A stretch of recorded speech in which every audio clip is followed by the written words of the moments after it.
We live in a universe that is alive with stars. Our own galaxy, the Milky Way, has 400 billion stars or suns. There are at least 100 billion solar systems just in the Milky Way. And there are billions of galaxies like ours. The Earth is like a tiny grain of sand on a huge celestial beach, and this isn't the only beach. Why would there only be life on Earth? MC Castepol presents. Hola amigos, soy Sixto Paz. Hi my friends, I'm Sixto Paz Wells. I was born December 12, 1955 in Lima, Peru. My father used to research UFOs before I was born, so I was raised in an environment where the subject was common. In fact, my father used to teach my brothers and me, when we were boys, to think that it would be impossible that there would be life only on Earth. He said it would be very strange indeed if there were no life beyond this planet. My father, with some friends from the Air Force, created an institute for the study of UFOs. In 1973, he was invited to speak to a yoga group, and I went along with him. I was 17 years old then. While I was there, I met a group of people who were very much into spiritual subjects, although not in a religious way. I liked so much what they had to say that I spent some time with them practicing breathing, relaxation, concentration, and the meditation of Hatha Yoga and Mantra Yoga. The following year, 1974, a report in the most serious and conservative newspaper in Lima, El Diario El Comercio, said it had been discovered that outer space was not a place of deathly silence as believed, and that noises coming from the universe were a cacophonous riot of sounds, some of which might be other civilizations trying to communicate with us across the universe. This interesting report made my father invite Dr. Victor Yáñez from the police hospital in Lima, who held a high degree in masonry and was a member of the Theosophic Society, to lecture on telepathy, or transmission of thoughts across long distances. The doctor said that if people of other worlds were trying to communicate with us, they might not just come in spaceships. They might try to communicate through our thoughts, or astrally, through our dreams. This idea seized my imagination with such force, and when I got home and told my mother and sister what I had heard, we decided to try it out, to play a game where we would try to clear our minds and receive a message from beyond. We sat down at a table with paper and pen and agreed to write down any thoughts that seemed not to be our own, but coming from somewhere else. By doing so, we hoped to detect a possible message. We started to practice some meditation, and about 15 minutes later I felt an irresistible urge to write something down, and an anxiety that forced my eyes open. I was not in any trance state whatsoever, I was fully conscious. I started writing very quickly. I felt like someone was speaking in my ears, saying, "Living room, good place to communicate. My name is Oxalc. I am from Marlem, one of Jupiter's moons. You call it Ganymede. We will communicate with you and soon you will see us." I thought this wasn't real, of course. It had to be a product of my imagination. But then my mother and my sister told me that they had received the same message, but they chose not to write it down. I had written it down as I was mentally receiving it. This is called psychography, or automatic writing. Next day, with some friends, we repeated the experiment. This time, though, we asked for a signal. In the course of the experiment, we received instructions to go on February 7, 1974, to Chilca Desert, south of Lima. We arrived the day before to become acquainted with the environment. We didn't want to confuse a meteor, satellite, or airplane with the expected sighting. After darkness fell, suddenly there was a strange brightness. Behind the mountain, everything was lit, as if it were daylight. All of us saw a glowing object moving along the mountain crest. When it stabilized on the right side of the horizon, the members of our group started asking each other, "Do you see it?" "Yeah, I see it too." "What is that light?" As it started to descend, it hovered at an altitude of some 80 meters. It projected a light as bright as the midday sun. It was shaped like a disc and had a dozen small windows. We all felt terror, panic. We'd never been so frightened. And yet we all grasped in our minds the message they were sending. They wouldn't come down at that moment because we couldn't control our emotions. Later there would be a time and place. That time came months later when they landed in the desert, and we had the opportunity to see them physically. Anthropomorphic beings, humanoid, similar to us. At the beginning, their communication was all telepathic. Had it all ended there, these experiences wouldn't have much significance. But a Spanish journalist, Juan José Benítez, who today is known worldwide for his Trojan Horse series of books, back then a correspondent for the EFE news agency, was sent to Peru to cover the story about a group of teenagers who claimed to have had contact with extraterrestrials. We went out to the Chilca Desert with him. And at the exact time, on the exact day announced and messages that we had received, this journalist was able to spot 2 UFOs in the sky. To us, they were DAVs, directed alien vehicles. The sighting demonstrated to his satisfaction that it is possible to establish contact with extraterrestrial beings. When he returned to Spain, Juan José Benítez wrote his first book, UFOs, SOS to Humanity. This book made our contact experience known around the world. As the years progressed, our communication with these beings became more and more fluent. We were allowed to receive the information that we are about to share with you, stories about the cosmic plan, extraterrestrial cosmogony, and the origins of humanity.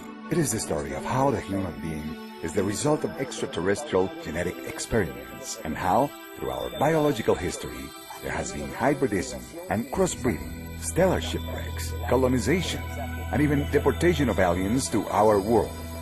Without considering the extraterrestrial link, human history doesn't make sense.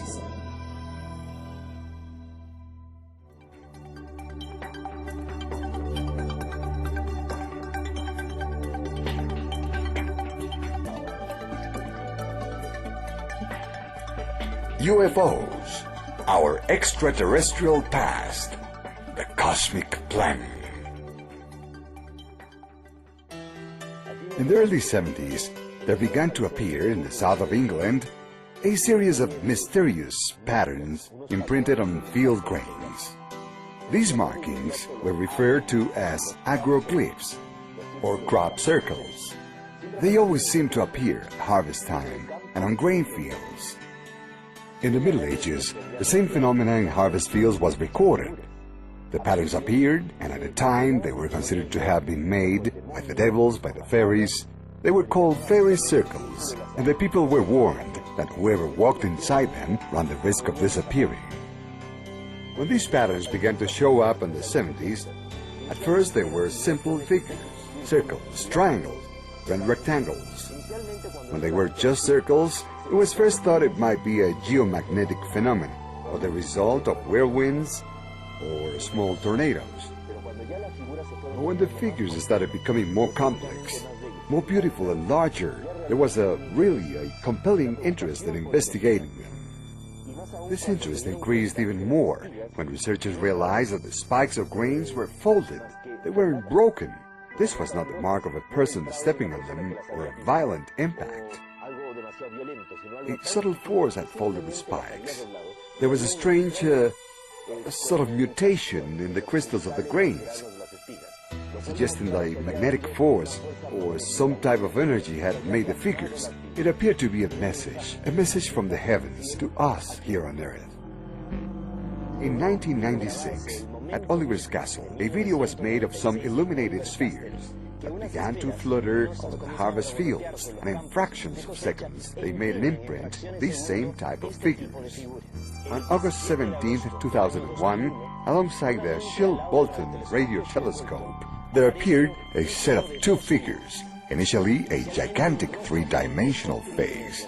At ground level, there was nothing visible that would make us believe that this was a face. These were just little piles of weed.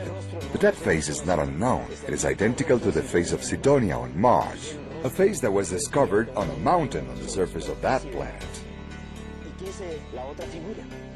And what is the other figure? A rectangular figure that turns out to be the answer to a message that was sent from Earth on November 16, 1974.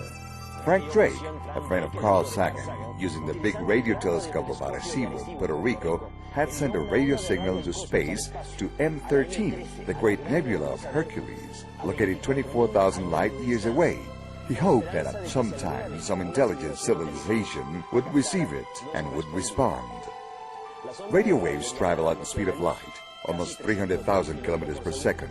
That radio wave would take 24,000 years to get there, and if there had been an answer, it would have taken 48,000 years to receive the reply. Who would be here on Earth to receive the answer? Nevertheless, the answer didn't take 48,000 years, but only 27 years.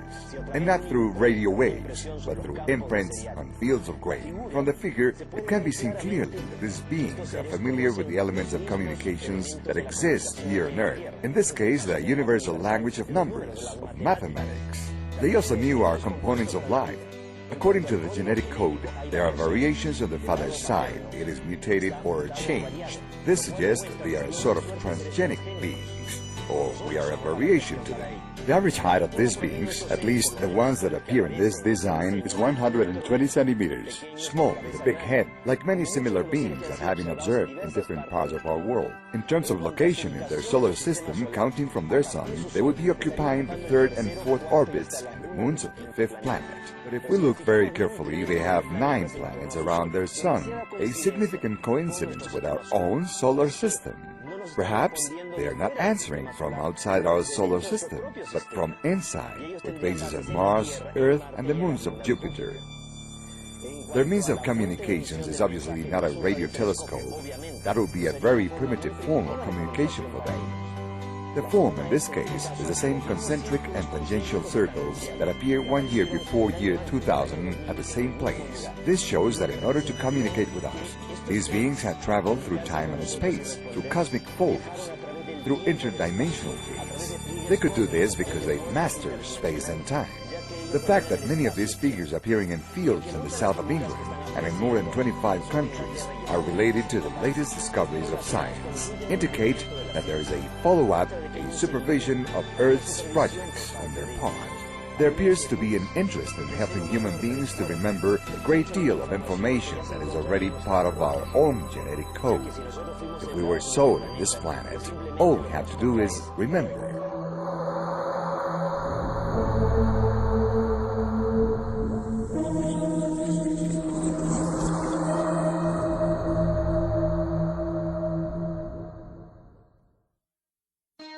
Little by little, scientists have been discovering that there are multiple dimensions, that we are multidimensional beings. We live in a material universe of 7 dimensions, and to act in this material universe, we have 7 bodies. One of them is the dense physical body. Then there is the astral body, which is the one of the emotions and desires, joined to the physical body through an energy umbilical cord known as the silver cord, which is broken when a person dies. The third vehicle is the lower mind, which is the one of the character and personality. When a person dies, the physical body dies, the astral body dies, and the character and personality die along with them. The fourth vehicle is the superior mind, the entity with our psychic faculties, our extrasensory capacity. The fifth vehicle is the soul, the gathering place of our experience in past lives. The sixth vehicle is the spirit, which is our consciousness. The seventh vehicle is the essence. There are 7 bodies to act in the 7 dimensions of this material universe. Beyond the 7th dimension, like music in a superior octave, there is a universe parallel to this one, not a material one, but a mental universe, and the beings that originate there are the ones we know as angels, archangels, thrones, principalities, cherubs, seraphim, powers, dominations. That mental universe corresponds to the 8th, 9th, and 10th dimensions. And beyond those, starting in the 11th dimension, there would be a 3rd universe that is spiritual. The spiritual universe would have created the mental universe. The mental universe would have created the material universe. So God would not have created us directly, but through intermediate hierarchies, acting through a group of ultra-terrestrial beings, beings from the mental universe, which we know as Jello, the Shining Ones, the Sons of God. The first civilization to emerge from this last creation had a very auspicious development. In a short time, they advanced a great deal, and they passed very quickly from the first dimension to the second, from the second to the third, and from the third to the 4th dimension of consciousness, which means that as these beings evolved, they were helping other civilizations to evolve. But for those at the head, there came a moment where they became stuck in the own evolution. All of a sudden, those who were in the fifth and sixth dimensions were not able to continue to advance and make evolutionary progress. Why? The first three vehicles, the physical body, the astral body, and the lower mind, constitute what we know as the material consciousness plane. They connect us through the material plane with the material universe of 7 dimensions. The superior mind, the soul, and the spirit constitute the plane of mental consciousness and connect us through mental consciousness to the mental universe, and with the 3 dimensions of the mental universe, the 8th, 9th, and 10th dimensions. And the 7th vehicle, which we could also divide into 3, will, wisdom, and love, connects us through the spiritual plane with the spiritual universe, which would be the 11th and up. Those civilizations that have reached the 3rd, 4th, 5th, and 6th dimensions of consciousness not only have evolved on the material plane, but also at the level of mental consciousness. They have had a great mental development, but they have become stuck there. They haven't been able to contact the spiritual consciousness, because those who were their guides or teachers were beings of the mental universe. They fostered the evolution and development of the first civilization, this last great creation. So if the pattern and source of reference of the teachings had some limitations, these limitations become evident in the evolutionary development of civilizations. Their evolution process stopped. During the contact experience, the extraterrestrials related how a cosmic gathering had taken place, in which the ultra-terrestrial beings of the mental universe and the Jelle, the creator parents, engaged in a dialogue in order to discuss what mistakes had been made during this last creation. Lucifer, or Luzbel, a very elevated entity of the mental universe, suggested that the mistake was that the evolutionary process was too easy for them, and perhaps not having created the necessary conditions to have an opposition force strong enough to demand maximum effort from these civilizations while they were developing. Lucifer suggested introducing dissociative entities from the mental universe into the material plane to act as demons, making the evolutionary process very difficult. This would re-establish the original rules. But Lucifer thought that they should work with those civilizations that had already been guided by them, and which they had acted directly upon. Those civilizations that were already in the 5th and 6th dimensions of consciousness, and were very close to reaching the 7th dimension, and were about to connect with the creator force. But the other ultra-terrestrials disagreed, saying it was like changing the rules of the game. Just as if we had a son in a military boarding school with rigid discipline. Just 1 year short of his graduation, we put him in a mixed school that is not a boarding school and has no rigid discipline. There is a high probability that he would fail. So these ultra-terrestrials said, you can't change the rules of the game for those already in the advanced stage. And these entities suggested working instead with new civilizations, civilizations that were just getting started. But there were also opinions that it wasn't fair either to vary the rules governing those civilizations. So the final decision was to work with civilizations that had never existed, with planets that had never developed. One of those chosen planets was the Earth. Why?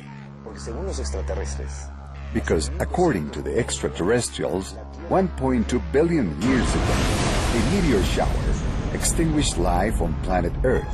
Our world, being a dead planet, a planet with no future, would permit hosting this experiment, along with 7 additional planets. A group of extraterrestrial civilizations received authorization from cosmic hierarchies of beings of other dimensions to travel a long time in space and arrive on Earth before the Earth died, and stop the planet from dying by creating for the Earth a paradoxical alternate time. Let's imagine for an instant that time in the universe is like an ascending spiral, and in one of the curves of the spiral, the Earth died, but the universe continued. So a group of civilizations that is able to travel through space and time, through cosmic folds and multidimensional gates, arrives on Earth and stops the Earth from dying. These emissaries took charge of transforming acid oceans into alkaline oceans. They sowed spores in our world. They accelerated the process of life, hoping that our planet, at a certain moment, could foster a civilization with a psychic and spiritual potential, able to reach levels of evolution that not even these visitors had achieved. It would be a civilization able to reconnect with and establish a bridge of communication with the creator universe, with the spiritual universe. It would be a civilization destined to surpass their own level of development. The prospect of this opportunity going to new civilizations did not make Lucifer happy. From the very first moment, he tried to boycott and sabotage the project and prevent it from going forward, because it wasn't what he had suggested. We will discover then that the first civilization to be established on our planet was of extraterrestrial origin. Beings of the constellation of the Swans landed on our planet, in a continent in the area corresponding to the present location of Antarctica. This first civilization was also called Antarctica. Later on, other beings arrived in what corresponds to the Mesozoic era, or Secondary era, and they installed themselves in the upper part of Northern Europe, in what became the Hyperborean civilization, the Upper North. These beings coexisted with an unstable and violent environment, dominated by dinosaurs. They performed genetic manipulation as part of their mission, but then, 65 million years ago, without them being able to stop it, a meteor shower took place. That was a terrible disaster. A cosmic catastrophe was caused by an asteroid of nearly 10 kilometers in diameter, which hit our planet, leaving a crater of 250 kilometers in diameter on the coast of Mérida in the Yucatan Gulf. The impact produced an expansive wave so violent that it wiped out a large proportion of the dinosaurs.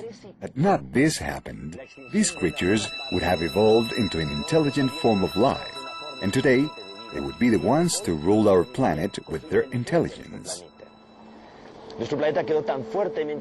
Our planet was so profoundly affected by the meteoric impact that we could almost say life was extinguished on our world. That's why the Earth was the first planet of the 8 selected for dismissal. 8 planets had been chosen, two per galaxy, from a group of galaxies that rotated around M31, the great nebula of Andromeda, located 2 million light-years from us. So there were 2 planets from each of 4 galaxies in that group. After planet Earth was dismissed, they concentrated on the remaining 7 planets. But with time, 3 of those planets were totally destroyed, not even dust remained for them. The original 8, the cosmic directors, ended up now with 4. A very worrying fact. Having the project fail on the other 4 planets, they decided to give a new opportunity to planet Earth. These beings who always travel through space and time for them not being the same as it is for us, came to our world and found out that 80,000 years ago, the Lemurian race, the black race originating from Earth, had evolved to such an extent that they had awakened all their potential, including their extrasensory perception. These human beings were capable of discovering that we were living in an alternate time, different from the real time of the universe, and that time could be crossed. Part of this development resulted from the consumption of hallucinogenic plants, something that the extraterrestrials frowned on. When the extraterrestrials that had dedicated attention to the development of the other 4 planets found out that humanity on Earth was evolving and advancing, but had done it through a process that they considered unworthy, they decided to come here, some 30,000 to 35,000 years ago, and induce a terrible regression in the form of a collective forgetting or global amnesia on the part of humanity. This is mentioned in the Bible in Genesis chapter 11, when it refers to the Tower of Babel. There was an era in history when human beings used to speak the same language. What this means is that we had developed telepathy, extrasensory perception, and we had even been able to construct a ladder to the sky, meaning a connection with the superior, with other realities. And the Bible says that the Elohim were afraid that to the human being nothing would be impossible. So they decided to intervene, to make us forget. That is how 30 to 35,000 years ago, a terrible devolution of the human being was induced in the form of a generalized amnesia, which served to enable the visitors to reassert their own supervision and their control.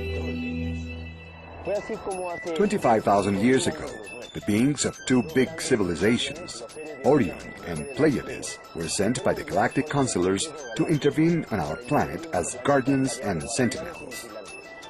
Some of them were beings from Orion, and others were beings of the Pleiades.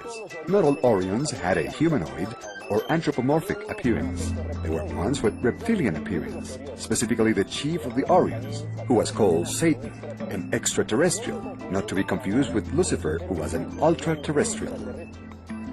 Over centuries of angelology, the study of angels, so much confusion has developed that sometimes the same name is used to refer to an angel of light or one of darkness, and vice versa. For example, the word Satan, adversary, is used to refer to Lucifer when they are two completely different entities. The Guardians and Sentinels had the idea to evaluate the evolutionary process of humanity. As mentioned earlier, a terrible devolution had been produced, specifically referred to in chapter 11 of Genesis, when it says the Elohim saw that the human beings spoke the same language and that we had been able to build a ladder to the sky, that now nothing would be impossible for us. This ladder obviously wasn't a ziggurat, or a tower, or a pyramid, but a psychic and spiritual connection. So they decided to come here and confuse the languages. They made us forget, and that forgetting was a form of devolution as recorded in the cosmic plan. Then the responsibility of these guardians and sentinels was assigned to Satan, who was a loyal follower of the teachings of Lucifer. Satan took a moment to consider that if the project had failed in the other 7 planets, and that if here the experimenters had lost control of the experiment from the beginning, it could jeopardize the cosmic statu quo, the established order. The best thing to do, he reasoned, was cancel the project and end it so that the experiment would not continue in our world. Not all the Guardians and Sentinels were in agreement with Satan's point of view, and some of them stayed loyal to the cosmic plan, while others turned against it. Thus, a tension and crisis arose among the Guardians, initially on the theoretic level, but subsequently became a real war of the galaxies, whose echoes still resound throughout the universe. The Bible tells of the war between the sons of light and the sons of darkness, the war of the angels. The Mahabharata and the Ramayana talk about the true war of galaxies, with our world as a neutral scenario of their battles. At the end, the leaders of the opposition were subjected to extradition to Earth. They didn't want to come to help us. They were forced to come here.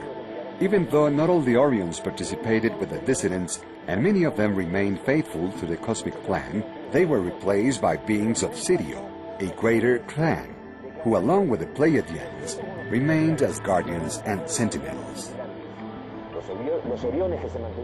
Those Orions who remained loyal were sent to the moons of Jupiter, and they remained there in mining colonies observing our planet, with hopes that someday they could act as planetary instructors and compensate for the damage that their fellows had caused us, or vindicate themselves as a civilization. Those beings that were deported here to the Earth should have changed their attitude, but that didn't happen. From the very first moment, they declared war to the death against humanity, and they tried to keep the cosmic plan from proceeding, so that humanity would not reach a level of evolution that they didn't want, or that they feared that the humans could achieve. They constituted a secret world government, fearsome and negative. These satanic forces started to conspire terribly against humanity. Being accustomed to living for thousands of years outside our world, they prematurely became old and died, becoming trapped in a fourth dimension here on our planet. Throughout history, they have influenced many human beings, persons with weak character and weak will. They connected these persons to politics, religion, and economy, to the leadership of the military, and to fashion and music, in order to sow worldwide chaos through these human agents and lead the world to its own destruction. The extraterrestrial beings of this terrifying and negative planetary regime are the ones who also somehow had influence over the Pleiadians to commit the serious transgression of having sexual relations with human beings on Earth. It was Semyasis, the boss of the 200 Pleiadians, who had sexual contact with the human beings. This is mentioned in Genesis chapter 6, when it says, "When the men started populating the earth and producing children, and the sons of God, the angels of heaven, seeing before their eyes that the daughters of men were beautiful, took as many as they wanted, and with them they procreated the ancient heroes of the past." That is how these 200 extraterrestrials had sexual contact and produced hybrids, mestizos, and were reunited in a group of 10 islands, the largest of them, Dondo Island, in the Atlantic Ocean. There they established their capital in Poseidon and Sophoseitopolis. As Plato mentions in his dialogues, Critias and Timaeus, as well as in the Republic. Such was the knowledge and technology received from the extraterrestrials by the Atlanteans that it allowed them to develop large experimentation labs. They manipulated the brains of dolphins and whales, contributing to the advancement of these two creatures. They also allowed the Atlanteans to travel beyond our world, toward the stars. They had the intention of establishing colonies on Malek, Terma, Yoma, a planet that would have existed between Mars and Jupiter, and they would use Mars as a springboard to get there, because this would permit the Atlanteans to get far away from the evolutionary process of their planet and wouldn't affect it. They were allowed to pursue it. This is why we found a huge phase on Mars, discovered in 1976 by Viking 1 and Viking 2 in the Sidonia zone. Pyramids were also discovered in the Liceo zone, of what appeared to be ruins of large cities in the Utopia zone. The Atlanteans coexisted underground on Mars with the Martian race that would have received the Atlanteans with curiosity. The technology these Martians received and the great advancement developed by the Atlanteans led to the gradual decimation of the Martian civilization. It also attracted an asteroid of erratic orbit called in those times Marduk. It would have crashed against Terma, Yoma, or Maldek, and the resulting meteor shower would have rained destruction on the colonies of Mars. That same meteoric shower would have reached the Earth, first making impact on the Moon. The Earth trapped two big fragments that remained for a time as additional moons, meaning that at a certain moment of planetary history, we had 3 moons. Those additional moons would subsequently have been absorbed by the Earth. One of them crashed in the Pacific Ocean, leaving as an imprint the Philippines Basin of 11 kilometers in depth. Later, the other moon fell in the Caribbean, leaving as impact the Puerto Rico Basin of 9 kilometers in depth. This created a zone of magnetic aberration, where the line forces that go from pole to pole tend to curl, forming whirlwinds and vortices of electromagnetic forces that collapse space-time, opening gates to other dimensions. These great destructions would have caused the last major glaciation, 11 to 12,000 million years ago, and would have covered the Antarctic with ice. The Antarctic was a continent that was going through the last period of Lemuria, the period of Mu. This was the greatest advancement to the original black race on our planet. This was the greatest advancement of the original black race on our planet, after the intervention of the Guardians and Sentinels. The Lemurians had then to be rescued and taken out of there. They were taken to Mesoamerica in what is now Mexico, and that's how the Olmec civilization emerges. The last archaeological discoveries made in the state of Guerrero, on the Pacific coast of Mexico, demonstrate the Olmec culture was thousands of years older than we originally supposed, and that would explain their Negro facial features. The Olmecs also appear in stelas in great stone sculptures driving spaceships, something that later we will see repeated in the Maya civilization itself.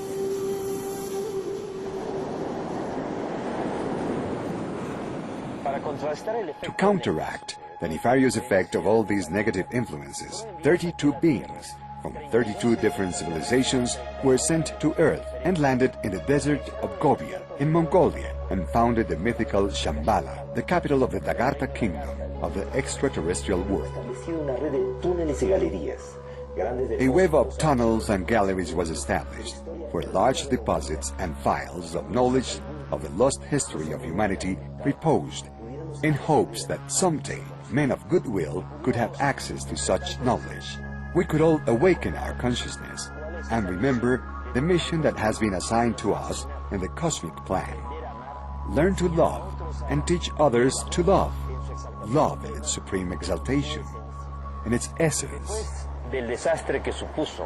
After the disaster that supposedly destroyed Atlantis in the last period of Lemuria, the extraterrestrials, the Guardians and Sentinels, decided to accelerate the process of humanity, and that's how they concentrated their efforts in Mesopotamia, where the Sumeria project emerged. Sumer, or Sumeria, translates the country of spaceships, and it is there where the first pyramids, the ziggurats, are constructed. They were not astronomical observation towers or temples. They were towers of ascent and descent for spaceships, just like today we have been able to interpret from the clay tablets written in ideographic symbols and cuneiform that have survived to our days. In the Sumerian era, small city-states emerged where the extraterrestrials decided to work with large collectives of people, giving them instruction and knowledge, but discouraging dependency. The Sumerian civilization achieved a great level of development, and the Sumerians themselves elected the Patesios, the Elsios, as representatives of the people to maintain fluent communication with the An, the goddesses of the sky, who would visit from time to time. During each of their visits, a fluid exchange of information and knowledge took place. During each of their visits, a fluid exchange of information and knowledge took place. Back then, the planetary quarantine imposed by the Guardians and Sentinels was not that rigid, allowing not only Ans, the gods of the sky, to arrive here with good intentions to further the cosmic plan, but also the Anunnaki, the sons of the prince, reptile-looking beings connected to Satan and its satanic forces, who from time to time would act in our world in a very negative fashion, trying to conduce the Sumerians to fight against each other. Great wars were incited, and they encouraged very violent developments of peoples like the Sacarios, who ended up exterminating and destroying the Sumerians. The Sumerian project, working on a wide collective group of people, failed, because finally, at the end, dependencies had been created anyway. They were paying too much attention to the return of the Ans. The extraterrestrials, the Guardians and the Sentinels, and the planetary instructors decided therefore to work with an elite group of individuals. They chose for this the Egyptian priestess, heirs of the knowledge of Atlantis, survivors of the Atlantia, who came to Egypt with extraterrestrial knowledge because there were extraterrestrial colonies in Egypt. Survivors of Sumeria settled there, so all that sum of knowledge and information was going to emerge as the great nation of Egypt. When still the rest of humanity was in the Neolithic age, the great Egyptian civilization appears. The great achievements of a civilization never occur at the beginning or the end, but at the height and splendor of development. The greatest development, extension and expansion of Egypt was between the 18th, 19th, and 20th dynasty of the new empire. Nevertheless, in that era, there isn't anything similar to the pyramids, which are of the 3rd and 4th dynasty, especially the pyramids of Cheops, Khephren, and Cerinos, the most famous, which date from the 4th dynasty. For these to be from the old empire, the most ancient Egyptian period, is impossible. This demonstrates that there is a connection with these beings from the sky and with the remaining Atlantis. Los sacerdotes egipcios The Egyptian priestess, after receiving this superior knowledge, were supposed to retransmit it to the people, sharing it in a way that was comprehensible, in a way it could be understood. Nevertheless, with time, the priestess, instead of sharing it with others, kept it for themselves, for self-education, and when initiating others, they didn't share all they knew, maybe because they considered that the others weren't worthy, or because they didn't want them to replace them in their work. The knowledge consequently started to become diluted, and it reached a point when knowledge was lost.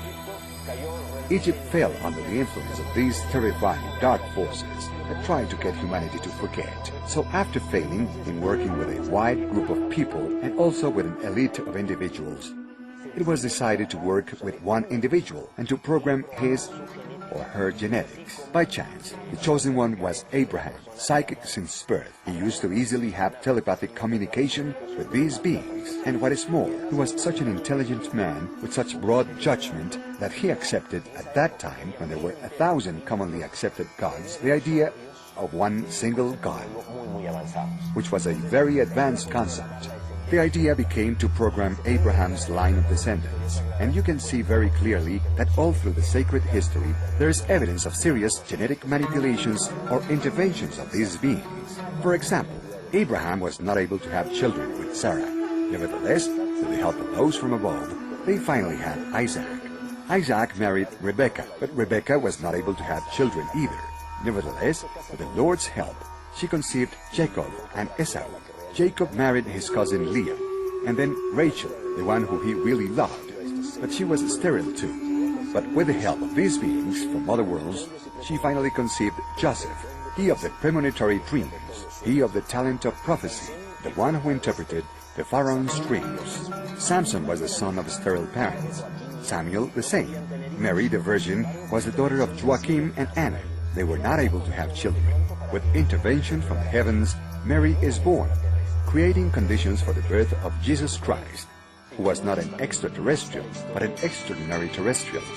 The New Testament tells the story of Jesus. Jesus had been a person, a human being on the earth, who through multiple reincarnations on this planet had reached a high evolutionary level. He did not need to reincarnate.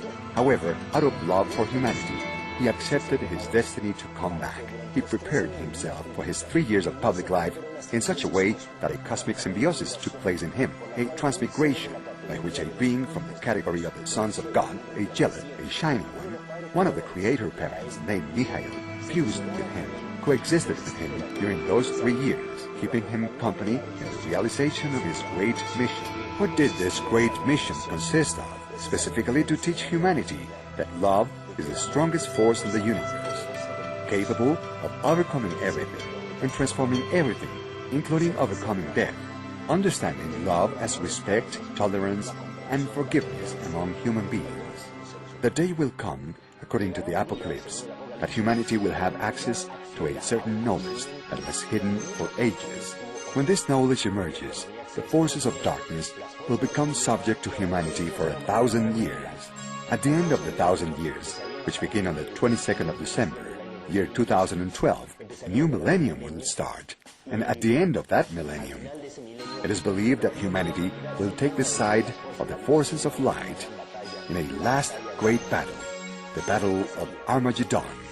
But what would happen if at the moment humanity finds out that we have been victims of a cosmic conspiracy in which extraterrestrials and ultra-terrestrial forces, our creator parents, and even our older siblings have conspired against humanity? What would happen if in that moment, instead of humanity struggling against the darkness, in a supreme act of love we say, "Father, forgive them, for they were mistaken"? They tried to prevent the evolution of man on Earth, and on the contrary, they made man of greater value and greater significance. Such was the pressure on the coal, meaning humanity, that the quality of the diamond is excellent. In this moment of forgiveness, a cosmic redemption of the Earth will be sealed. What is expected to happen in the following years? Humanity will access knowledge that was hidden. A wealth of information will come to light. Information that has been hidden by the governments and by religions. The enlightenment will be so profound that many people won't be able to resist it. Among the things that humanity is going to discover is that we are in an alternative time, paradoxical, that we are not in real time, and that we are getting closer to a reconnection, a synchronization of times. In the months and years following December 22nd, year 2012, we are going to see a speeding up of psychic potential in dreams and consciousness. Great transformations in the planet will take place at the ecological and climatic levels, including natural catastrophes of tremendous impact. Why? Because the Earth is getting closer to a great planetary labor. The Maya civilization wisely anticipated this. They considered that starting in the year 2003, each year symbolically will be like a month of pregnancy, leading to a great planetary birth. That great labor has been foreseen as taking place between now and December 22nd, year 2012. Will humanity be capable of fulfilling the great mission that it has been assigned? Will we really be capable of all-important moment of cosmic forgiveness? How will we be capable of such a gesture if prior to that we are not able to exercise tolerance and to forgive and accept our family and others the way they are? Today, the terrifying forces are trying to encourage whatever it takes to destabilize our civilization. Racial hate, ethnic hate, religious struggles and confrontations. We are at the most propitious moment in human history to demonstrate a real spiritual level in our striving for unity and diversity. We should emphasize everything that unites us and not what separates us. Remember that we are human beings and our home is planet Earth, a planet predestined to be the light for others, the light of the cosmos. We are not the center of creation, but we are at the center of a cosmic expectation. Otherwise, so many extraterrestrial civilizations wouldn't have been coming since immemorial time to our world. We are living the most extraordinary moment of human history, a great defining moment. It is also the time of a great awakening. Either we succeed at passing through these events, or we will simply not achieve the goal. Not a lot of people are needed to change the world. The Hopi Indians, or Pueblo Indians, talked about 144,000 sun dancers who had to remain dancing through a night of darkness to ensure the birth of the next day. The Apocalypse teaches us about 144,000 people who washed their clothes, meaning that they awoke their consciousness. Relatively few people are needed to change the world. What is needed is that all those people who are evolving and growing give their best and remain constant and committed to the process of change. Let's remember that we live in a universe without limits. The only limit is our own ignorance. Don't believe anything you have heard. Think, reflect, but the most important thing is to feel, because the truth is inside of Ya que la everyone. verdad está dentro de cada uno.